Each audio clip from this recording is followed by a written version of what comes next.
Tiffany Wood, thank you so much for being on Body Breaking Free podcast today. Hey, I'm glad to. It's a cool title and a cool mission. So I'm happy to be here. Yeah, I mean, like I was telling Tiffany before, like the mission of the podcast, breaking free of our perceptions that we hold on to that we don't want to hold on to anymore, and the ego, and like waking up and you just kind of get stuck in this program, and listening to a podcast, getting that uplifting energy, hearing from people like Tiffany that are just like in the wellness space and so passionate about it. I mean, it can just change the energy of the whole day. So I'm just like excited to get into today with Tiffany and yoga and all the amazing things. I mean, she's just like this guru, like total Yeah. guru. So I'm so glad we finally got you on the podcast. But Tiffany, let's start with your story. Like, how did you get into this work? How did you get into teaching yoga, and why are you so passionate about it? Wow, that's a good one. I talk about breaking free. I woke up one day and I was on five different medications for migraines, and I was still having them. So I just woke up one day and I was in that space where you're ready to expand and ask for help from the universe. And so I did. I just said, "Hey, show me if there's another way to do this because what I'm doing isn't working." And I went into this little store. It's still in town. It's changed vibes quite a bit. But I went in there to buy a card or something, and there was a small book called Learn Yoga in a Weekend. And I checked it out, and it made it seem so simple and accessible. And did take that home, and I just started doing the practices on my own in my bedroom, in the house I was living in.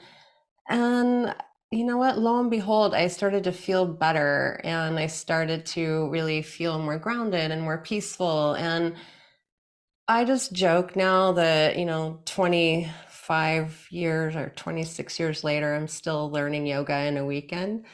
But it was about 3 to 4 months into that journey that I started getting off of the medications I was on. And I'd really just like never looked back.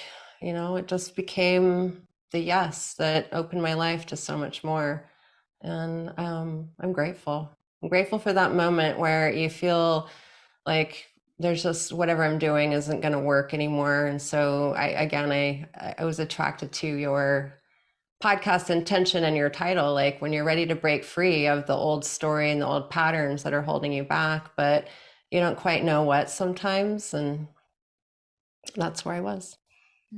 Yeah, 100%. I think that we all can relate to just being in that place where we know we're on this path that is not serving us anymore. And I think that can be one of the hardest places because it's like you're stuck in the old way of doing things and in the struggle still, but trying to find some light, like trying to find the path, like what's the one step.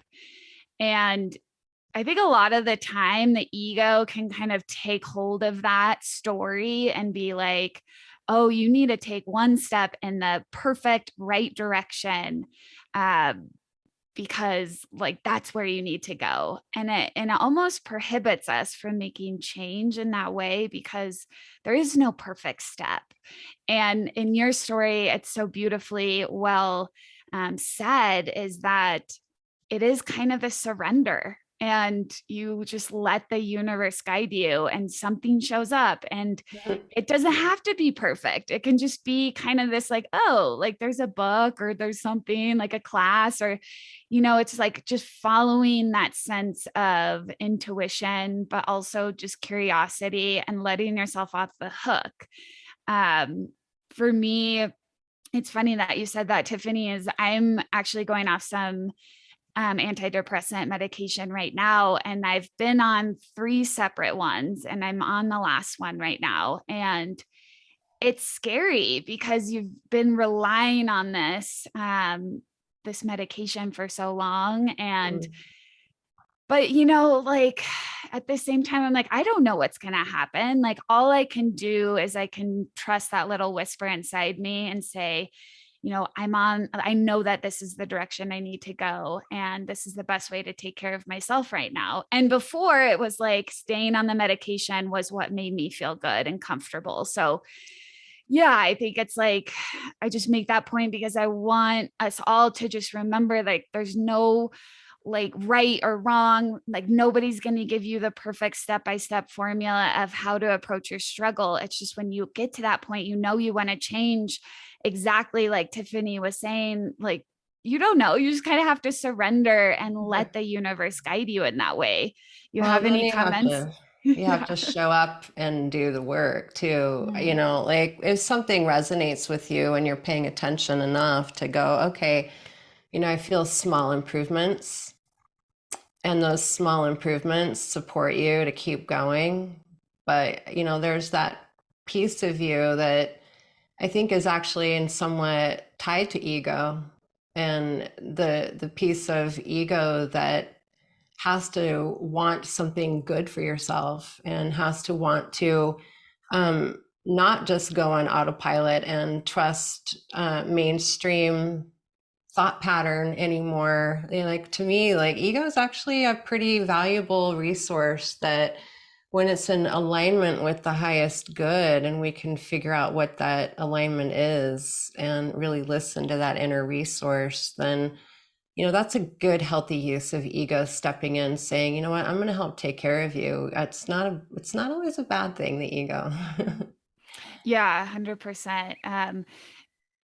I always have to remind myself that too. I think the conversation around the ego, we can think of it as being this really like negative, false illusions, like it's gonna play Right. tricks on you.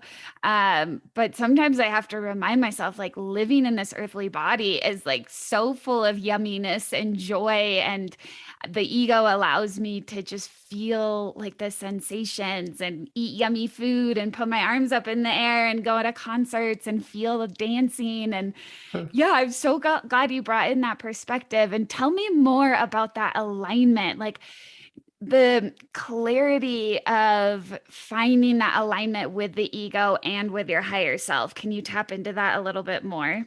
Yeah, sure. So, the tradition and philosophy that I study, practice, and live, non-dual tantra, everything is consciousness, and there's no separation from the divine resource that flows through all things. And if you break down the layers of the mind, there's your higher intellect, and then there's the discerning mind, and in between those two is the ego.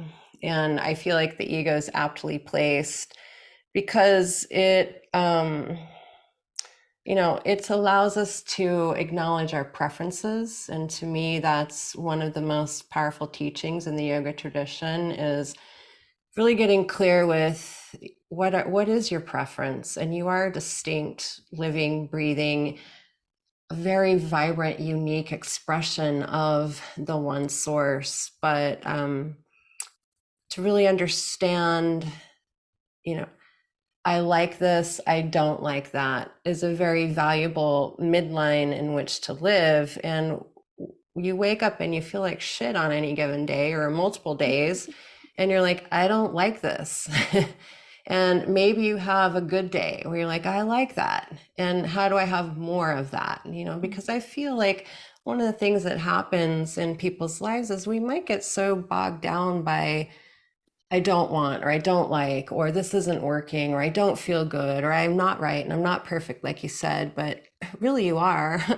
And it's just about how do we align and remember that we are, and what steps do we need to take to get closer to that place where you're rocking your life and thriving more than you're letting your preferences take you for a ride Yeah. and take you out of alignment, like I'm the first one to be like, there's a time and a place to really throw it down and have a good party. And then there's if that's happening too often where you wake up and you're not clear-minded and you're not taking care of your goals and your life's direction, then you've gotten out of balance with it. So, you know, wellness is the same thing. It's like, we can orient to yummy foods, but it's not always cake and ice cream. Like, how can our preferences start to change because our ego is more in alignment with our higher intellect and more in alignment with the value of um, that part of you that's going to wake up and shine.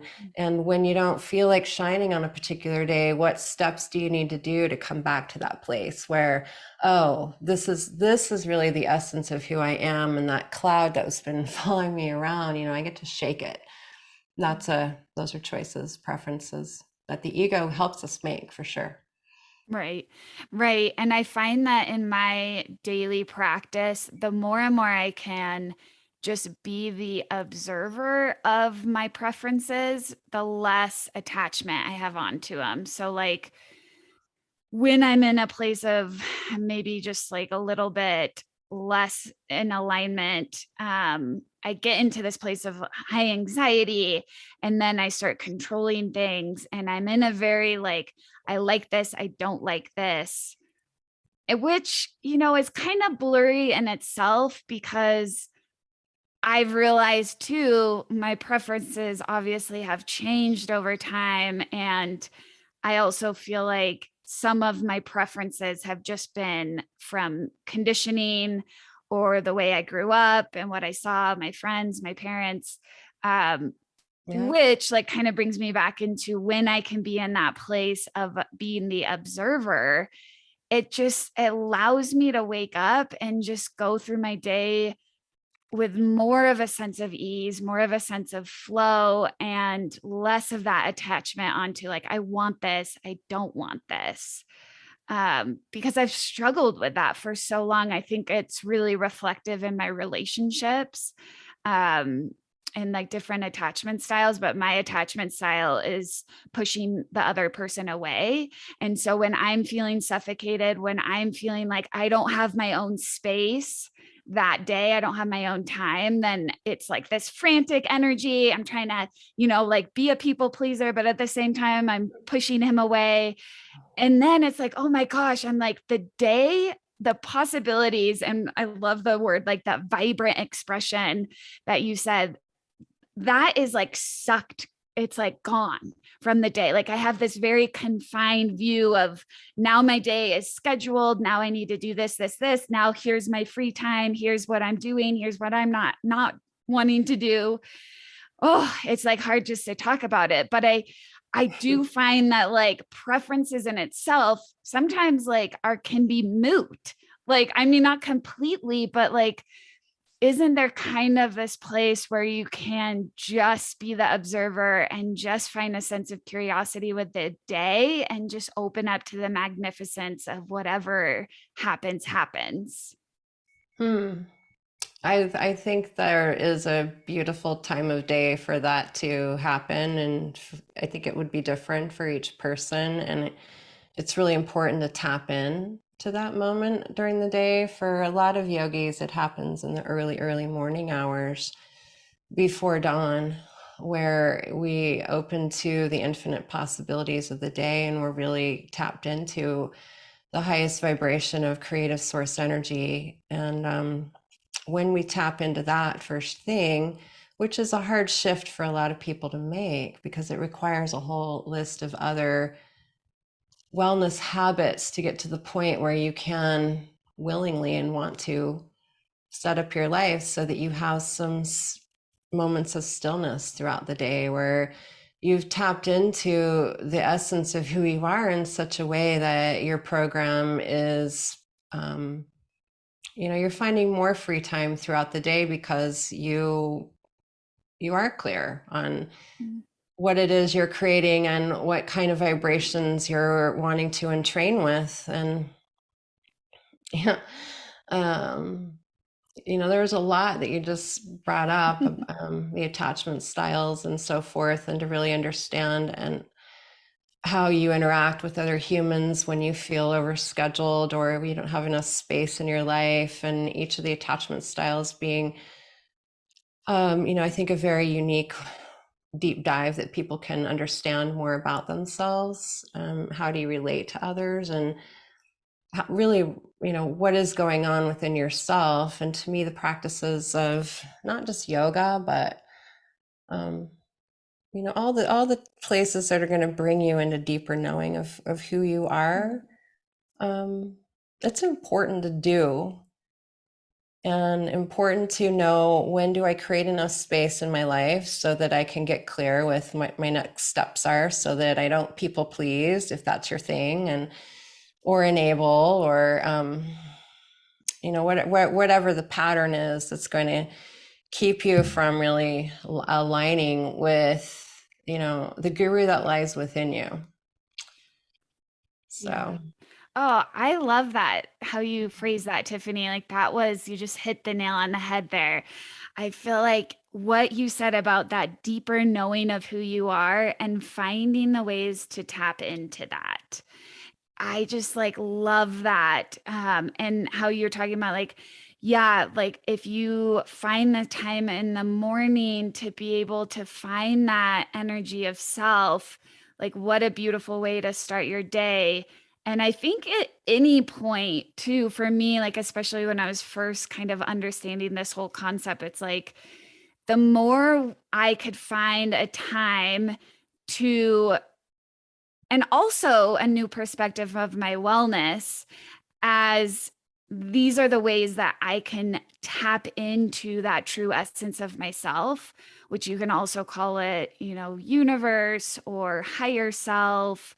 mhm. Tapping into that source energy, it is like it has completely changed the game for me. And it's allowed me to be able to see those parts of myself, like the people pleaser and the feeling of not being good enough and trying to prove myself and my attachment styles. Like those just were able, I was just able to kind of like give a little space. I don't want to say like a little spacer from my true essence to be able to see these things and say, oh, like that's an area in my life that needs some more healing. And that might be a place in my life that I'm not showing up in an unconditional, loving way that allows me then an opportunity to be able to look at these and be like, oh, I need some more healing in this area. Or, I can look at this with more love. Or, oh, maybe it's just something like I can let go of and release because it's not who I am. But that shift was so profound for me in the way that I could see my yoga practice. I could see my meditation practice. I could see all these like weird woo woo. Like I love going to all these like different kind of spirituality and Kundalini yoga and, all this stuff like Wim Hof breath work, like all this stuff. But I could look at those things as like, oh my gosh, like this is such a cool practice that allows me to tap into that true essence of self, and then I get to live like the rest of the 23 hours of the day in that place of self, right? And so it's like this shift of, oh, I'm working out for this hour, I'm burning these calories, I'm trying, I'm improving, I'm proving myself, and I'm trying to get something out of it, into a place of, oh, like I really get to tap into my truth, I get to tap into source energy, and that's how I want to live my life. And so I think that's like one thing I really find in yoga, especially, which I want to dive into, Tiffany, is just like this mind body, like being able to see, like understand it consciously, like be an observer of it, of the practice, but also feel it somatically in my body and move through the stuff I need to move through. What drew you to yoga? Like once you found that little yogi book, like did you find it to, and I've seen some of your Instagram stuff and I just love that, like providing content that we can understand more. like all these concepts, all the, yamas and the niyamas and the chakras and like little concepts that actually break open our life in a conscious way. But then the Hmm. yoga practice, we're able to break into our body somatically and release those things. And I know there's like, I just bombarded with you a ton of things. And I know Yeah. that's just like one baby element of like the whole thing, but you can expand on that however you want. Okay. Yeah, you are full of vibrance. It flows through you so quickly. There's a lot of concepts that we could tap into here.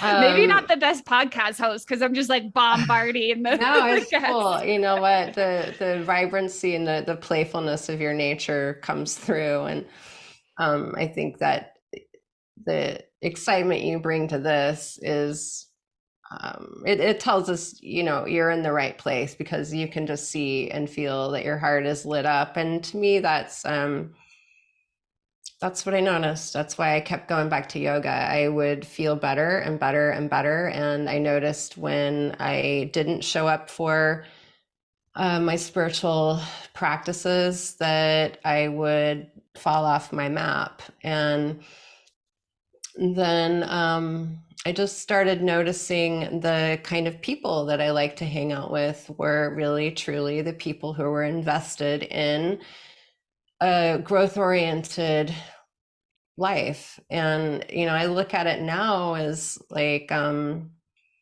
that's the main thing that keeps me invested as a practitioner and as a teacher and as a human.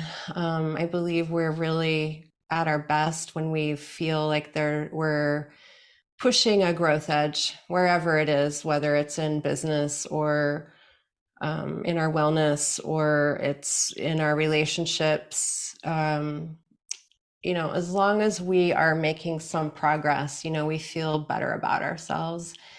And that progress happens more easily when we're connected with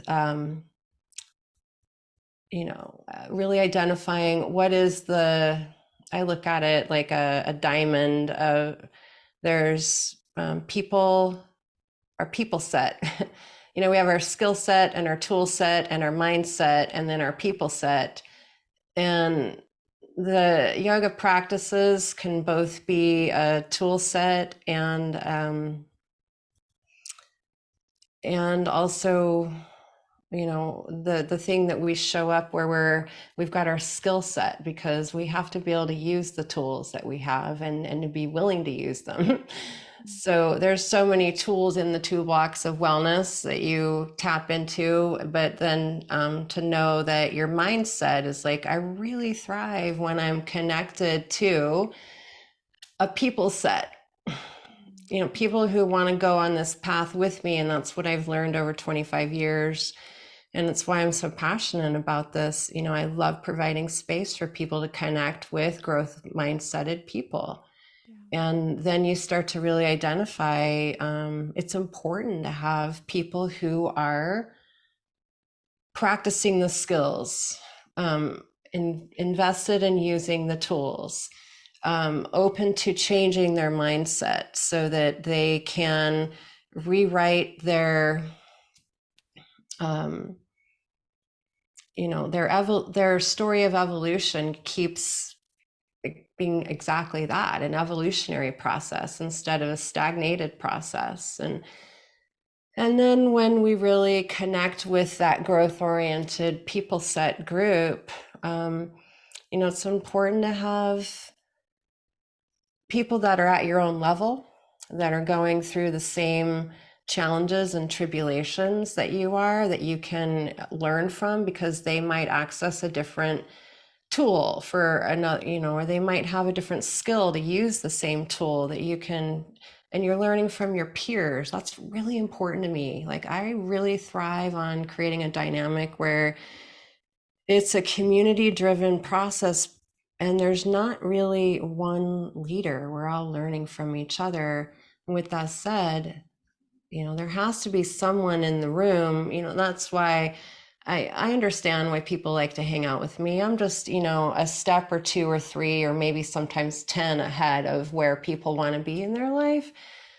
And I know how to show up in that way, you know, because the things that used to be hard for me to integrate and apply in my life have now just become habit.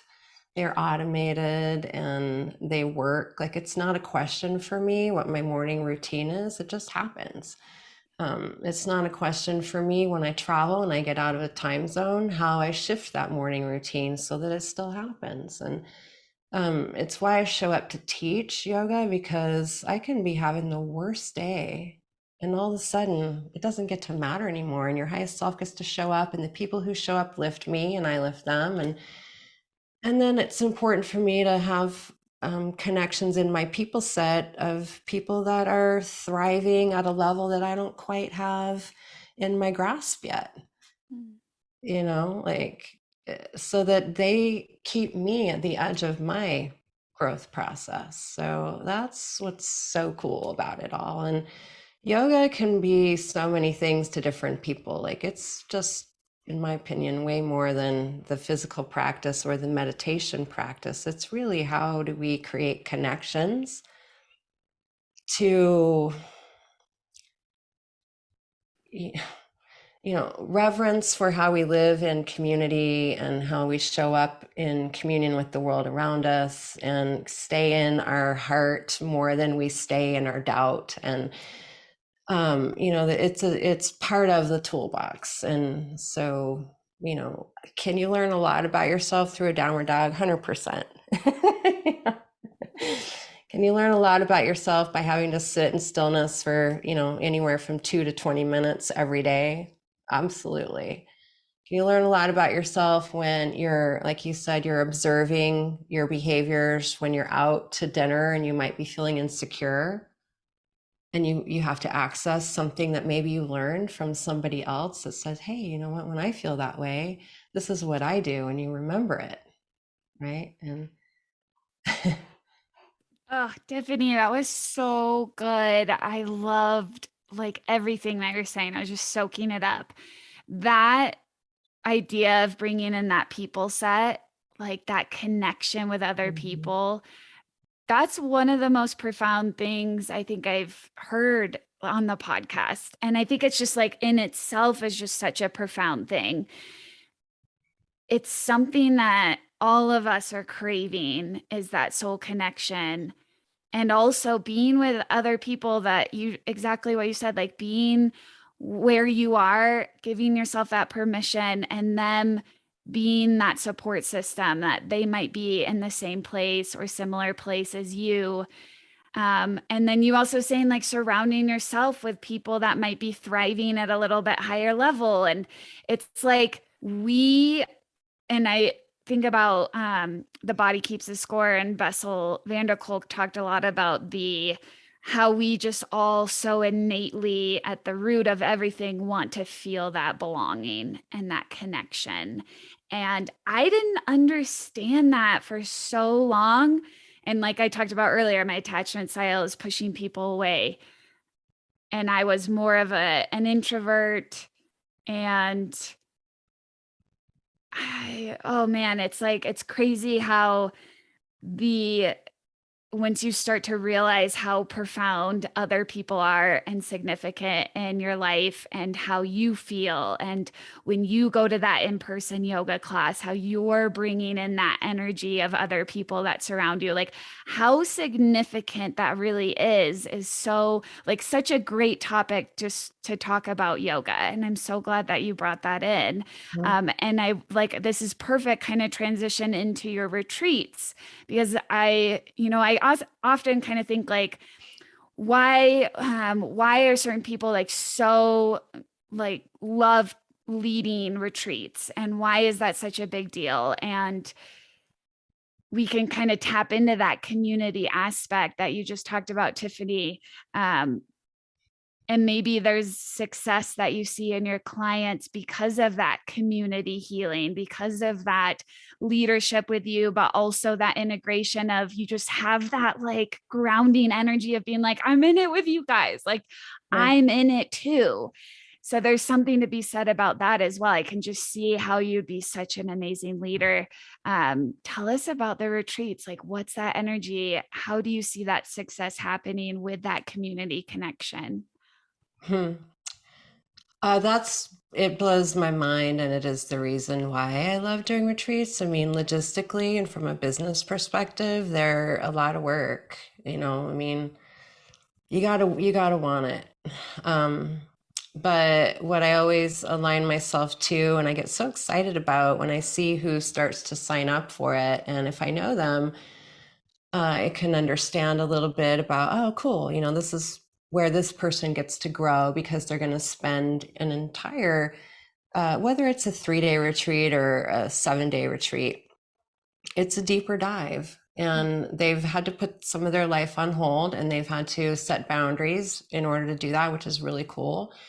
They've had to believe in themselves to a level that they deserve to be there. Whatever level of abundance they are. It may be monetarily that they deserve to pay for it. It may be that they deserve to take time away from their family.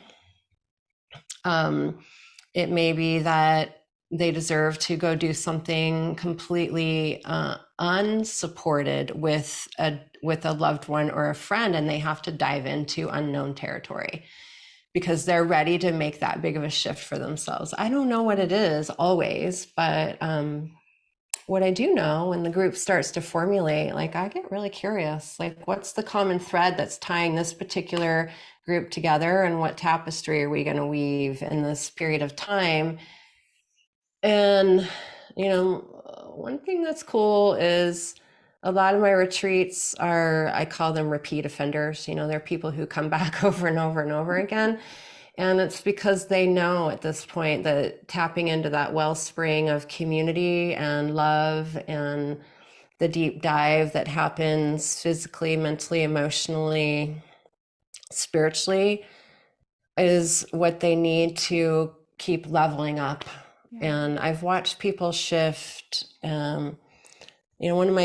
One thing I can say with confidence to people is, whatever it is you're up against right now, where you're sort of at a place where things aren't flowing the way you want them to. I could use an example of somebody who, very successful woman, but she couldn't go on a retreat because she was actually struggling for money. She had too much asset tied up in a particular real estate thing. And I said, if you come on this retreat, I can pretty much guarantee that energy is going to shift and it will sell. And she said, she looked at me kind of with that funny, like she wanted to believe me and she really wanted to go on the retreat. And she wanted to stop having to limit herself from, if this, then that. And I said, what about, we create the container that you want to live in, and then you learn how to step into it. And within a week after the retreat, the property sold. Oh my gosh. And that's just, it happens over and over again. I watch people get better jobs. I watch people up level their relationships. They learn that they don't have to get a divorce, that they can actually go home and have a loving conversation because they feel empowered. Like that stuff, like that happens once we elevate the vibration and keep it there. And then they get support after the retreat because, we do meditation groups after, or we do other things that keep people invested to that particular growth set community, that they're like that. Sometimes they walk in and they're like, oh, I didn't know that I belonged here, but they leave there without a doubt in their heart. Like these, some of them have become, like somebody sent me a message the other day and she said, I just want to let you know that when I went on my first retreat with you, I didn't know anybody. And now 5 of the people there have become my best friends in life, and we do everything together. And it's, that stuff like that gives me, that happy hair, that like when your hair stands on end, like it's one thing to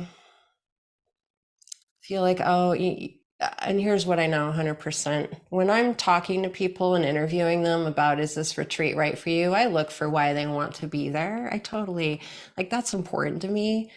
But I also know that um, there's aspects of what's going to happen for them that they can't even name, Mm. that their spirit is asking for, that I might be able to see in from the get-go, but it wouldn't be the reason they're signing up for the retreat initially.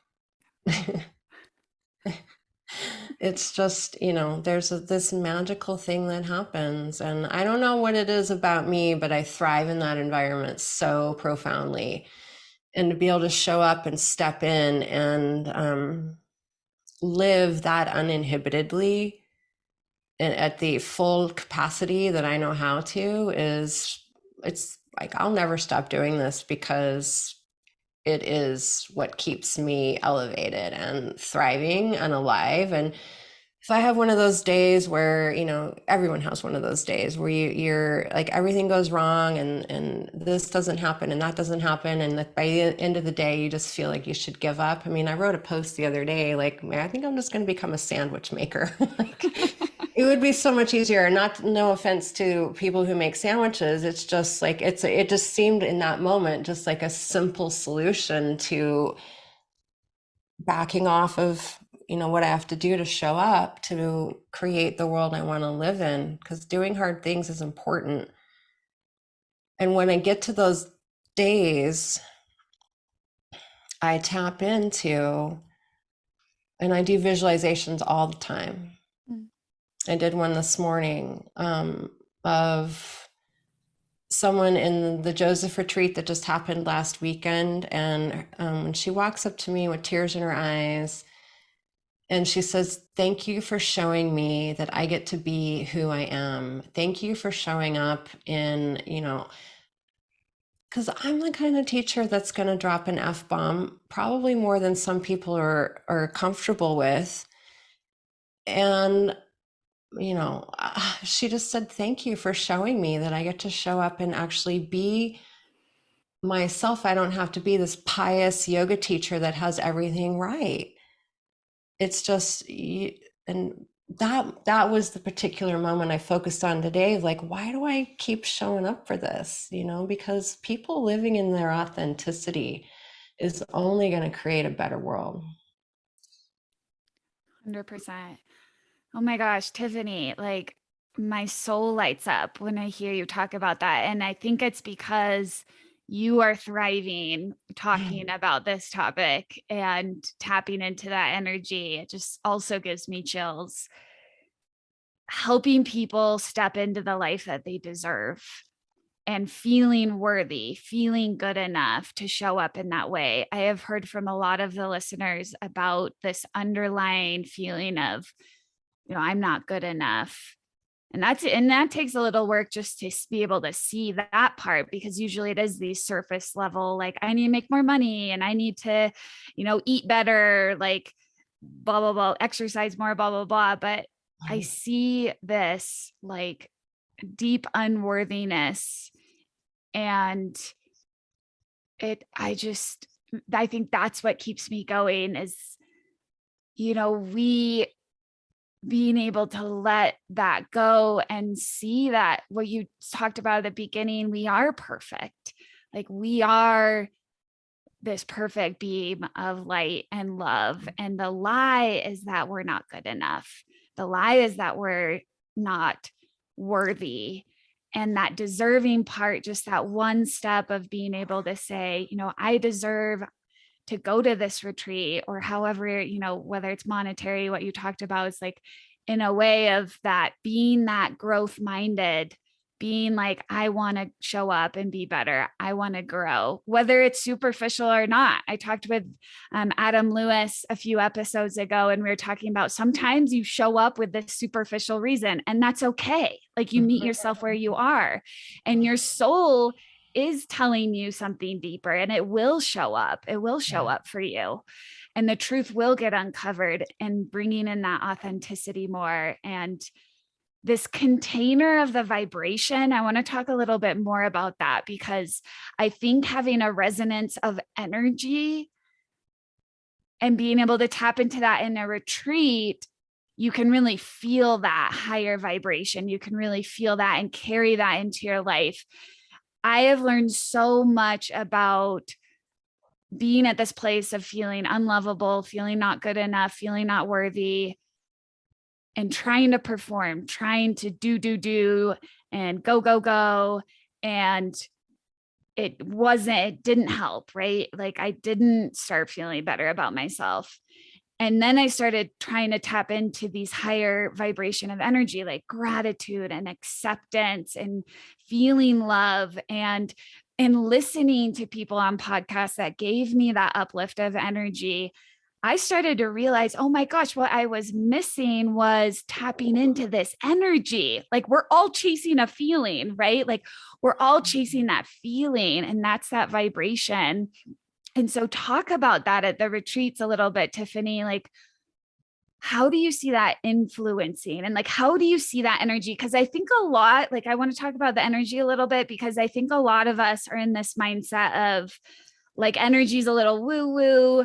um it's more about the effort, it's more about showing up and being there and trying, like, and the intentions and blah blah blah. I don't even know, like a list goes on and on. But what is that like? Yeah, how does that energy affect what you see in your clients?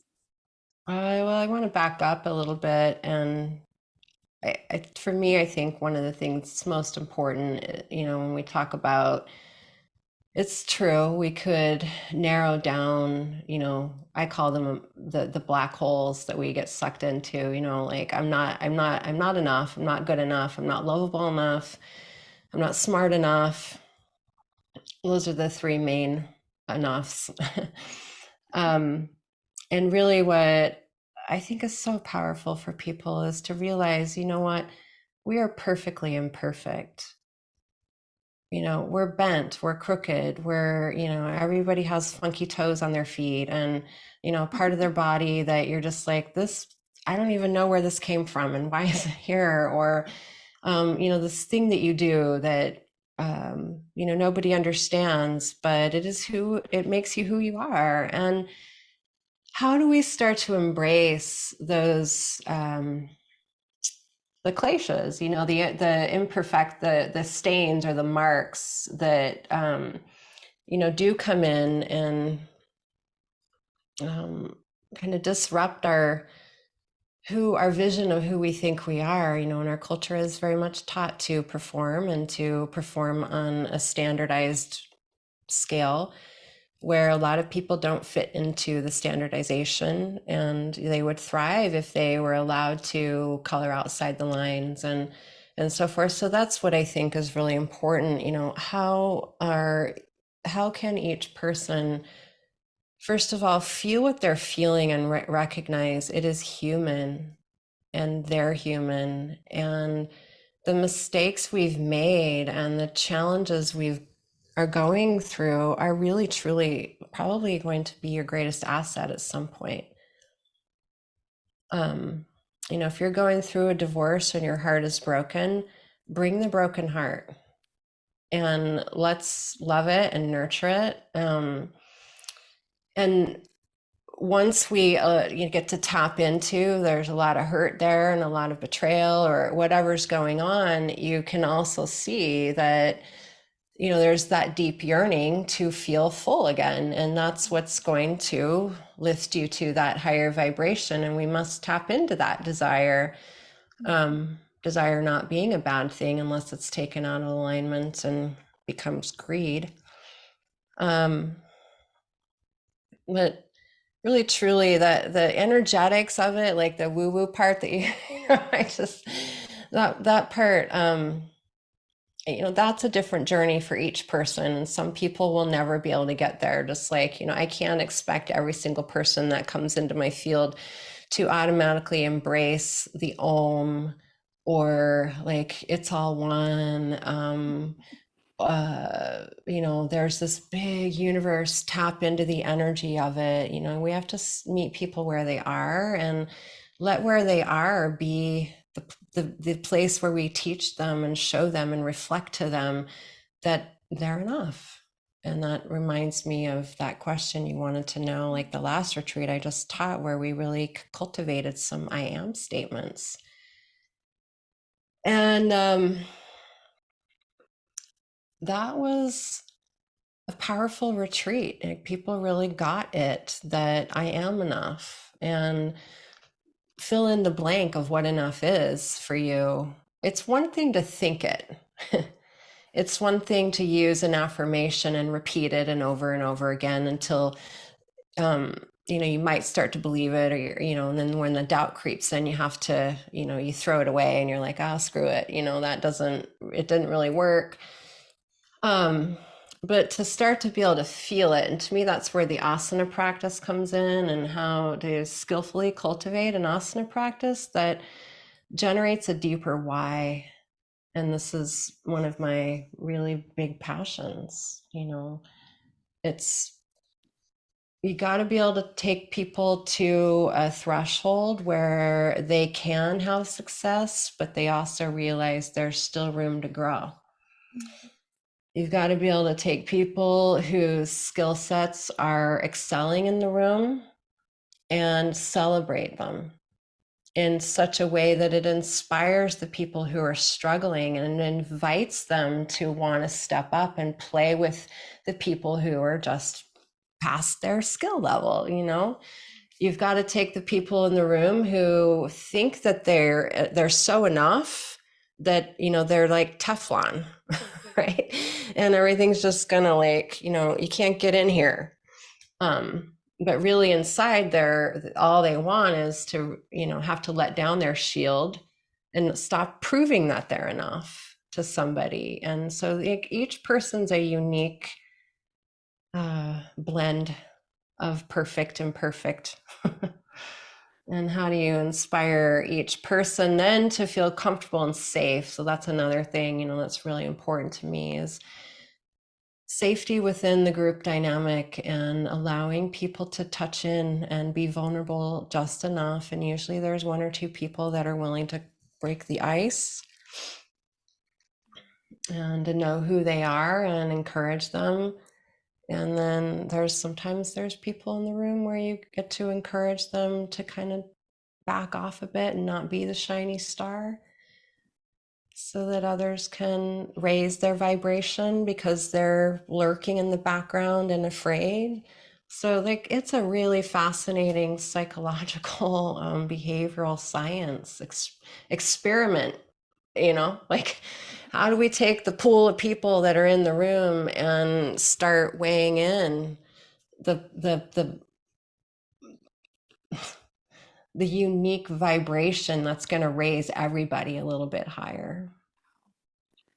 Wow, I love that unique vibration. It's like that collective vibration. I love that. Um, yeah, when you're talking about that woman that signed up for the retreat, um, dealing with some of that pain, it reminded me of this quote I once heard from somebody. Suffering is pain without purpose, but pain with purpose is power. And sometimes I come back to that quote because even if the purpose is just self growth, I think that, it's like you show up with your pain, like we all have pain, and we can choose to be in the suffering. We can choose to be swimming around in our own shit, Mm-hmm. or we can choose to transform it into something purposeful, into maybe something powerful, whatever that means to you. Um, and just like, I'm so glad that you brought up that Joseph I am retreat. I was going to ask about that, and I'm just like, I want to know when the next offering is, because I want to be there for that. um it just sounded so powerful. I heard from somebody that went to that retreat, and she was just like, she was totally lit up by it, but like so profound. You could tell, like, at the deep root of her core, like something had shifted. And I was like, wow, whatever she's got, like, I want that, whatever she's got. But Yeah, Tiffany, tell us about like what's your next upcoming retreat, maybe the next one if you have it planned, because it sounds like you might have a retreat happening immediately, but if not, just let us know. Yeah. And how long have you been leading these retreats? Because it does sound like, oh my gosh, like this psychology, and you just seem so well like attuned to how it functions and how to approach it. Like have you just like been do you just learn as you go, like you held the first retreat and you learned a little bit and then you did the next, and like what was that progression like? Hmm. I just, I think everybody's skill set is a accumulation of their life's journey. Um, and I have been fascinated by humans and human behavior from a very young age. But I started traveling when I was 12, and I would live with families in Europe as a dancer. And so I immediately got put into environments where I was the odd man out, and I had to, figure out like, how do these humans operate? And how do I connect with people that I can't even speak the same language? Mm. So, I can go all the way back to that experience. And then my studies in university and psychology and then in business. And then take that forward. And I've done a tremendous amount my whole life. I've always been in therapy and different kinds of therapy. And then I did a 2-year life coaching program. And part of that was really learning how to facilitate. And I'm in another program right now. So, where I'm up leveling my game even more because that's important to me to keep learning and growing. And so, I've been leading yoga retreats, and they're now I'm clear that it's yoga and wellness retreats because I'm evolving. And it's not just about the yoga asana or the meditation. Like this last one in Joseph, we learned how to do specific Ayurvedic self massage. And that was a powerful thing for me. There was a woman in the room who is really experiencing bipolar and a tremendous depression. But to watch her, she disengaged for most of the retreat, but to really watch her get into and love her body was a powerful, sacred moment for me. The next retreat that I have is actually here on the East Coast. It'll be at Kripalu. It's a very cool, really amazing institution in and of itself. I'll get to walk in and there will be probably 10 or 15 other retreats happening at the same time. So I'll get to, wander around and see all the people that are there doing things similarly, but at a very high level of the game, which is cool, and get to connect with them. That's happening this coming weekend. If anyone's free and you're like, what the hell am I going to do for Labor Day weekend? I'm going to fly to Kripalu and do a yoga retreat. It's with me and 3 other really top Anusara yoga teachers in the world. So super high level teaching and super high intention on how to expand our consciousness through metaphors of the 3 goddesses, Kali, Saraswati, and Lakshmi, and then the relationship between the 3 of them and how that plays out in life in general. And then after that, there'll be my yoga retreat in Mexico, which is October 29th through 22nd. And that retreat I've been doing for 12 years. Wow. And this will be the 3rd time I'm doing that particular retreat in 18 months. And the reason I go back to the same place over and over and over again is I am highly aligned with the retreat center and their mission and how they show up with all these social programs for not just the community of Chakala, but the surrounding community, and even now how they're helping the Wichal people negotiate and preserve land for their tribe and the Mexican government, between them and the Mexican government. Like they really care. Mm. And 20% of the retreat tuition goes to their social programs. So, I've gone to other places, and dealing with a corporation is, it's cool. It's one thing, but dealing with a family run operation that really cares, that's why I go back to Chicala, Mexico over and over and over again.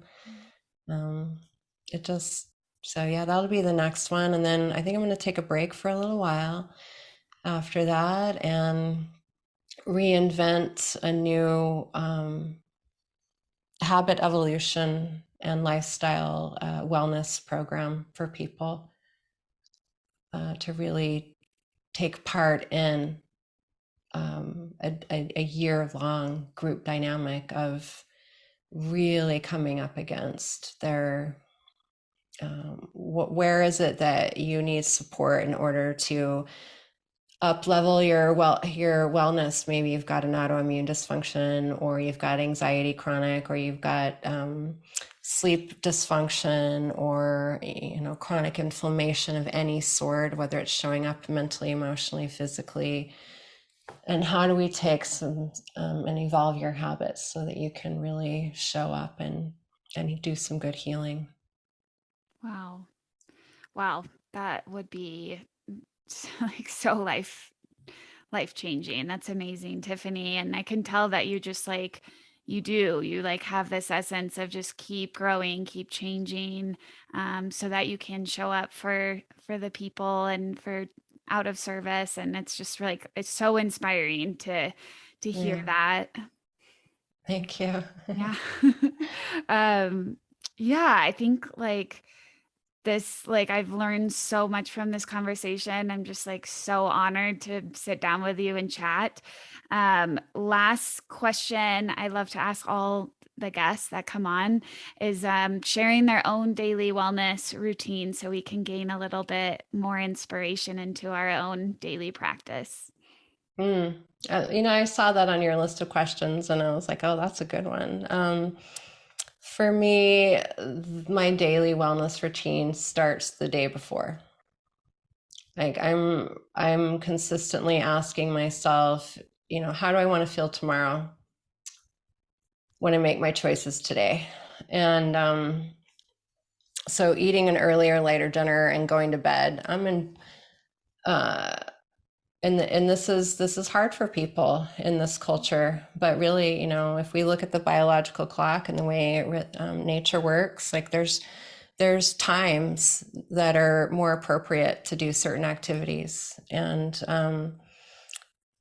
I have my big meal in the midday between 12 and 2. That's I kind of feel like a lion in that way, I just like eat that big meal. And then earlier, like by 6 p.m., I'll have a light dinner so that by the time I go to bed, and I have a whole wellness routine that takes me into bed, which is actually my favorite time of day, where I get to let go of the day and do some really loving, kind things for myself, like a hot bath or some oil massage, and put myself to bed by 9:30 so that I'm asleep by 10. And then I wake up at, 5:15, 5:30.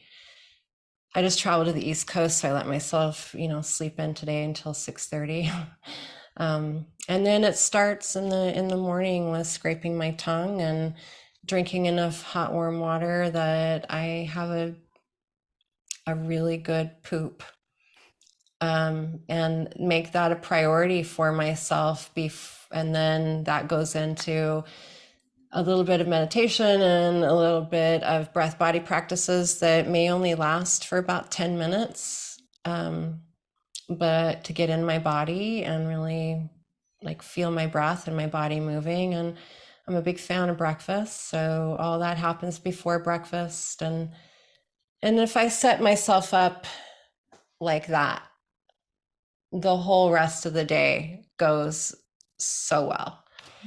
And I think it's really important for people to know that if you took a little bit of time and shifted your bigger meal to your lunchtime, you're actually going to be more productive in the afternoon time when you want to be able to solve problems and show up and get some good work done. Because your brain will have received the food and the nutrition that it needs. So having a light lunch or skipping lunch or eating lunch in your car. I drive down in Park City. I can't tell you how many people I see eating in their car on a day-to-day basis. And that used to be me, and I totally get it. And there's days when that still happens, but if there's one thing I could tell people, that would be, shift your big meal earlier in the day, give yourself time to really have some good brain power, take time, you deserve it. Like, yeah. Oh, amazing. Amazing inspiration. Thank you. Mhm. And last thing is, where can we find you? Like, where's the best? I know you have a website and Instagram, which I'll put all in the show notes, but is there like one place that you would recommend we look you up? Right now, because the shop in Park City remains closed, my whole, like, if you want to do yoga asana with me, you can find me on Zoom, and that's on my website. And I have just 2 classes a week, and I love that. I love that community that has grown. There's a lot of people who don't show up for the live classes because I offer recording. You can get the recording and do it when you want. So a specific package for people who want to be able, they can come to the live class and get the recorded class and do it as many times as they want. Because a lot of people who study with me are serious teachers and they want to be able to take the class a few times and then use it in their teaching. Um, then when the shop opens, hopefully in, I'm going to say hopefully October, I'll be there on Monday nights at 5:30, and I'm only going to teach one class a week, live and in person, um, because I'm focusing on a lot of other aspects in myself and in my business. So, and then come on retreat with me, like a deep dive of a 3 to 7 day retreat is like, that's where we really gonna make some big shifts. Yeah. Mm. Amazing. Amazing, Tiffany. Thank you so much for spending the time being here. Thank you, listeners, for spending the time. I know your time is precious. So, showing up for yourself is amazing. Showing up for you, your body, your mind, your body, your spirit. Thank you so much. And I will see everyone next week. Mwah, mwah, mwah. Thanks. Thanks, Tiffany. That was Yeah. awesome. So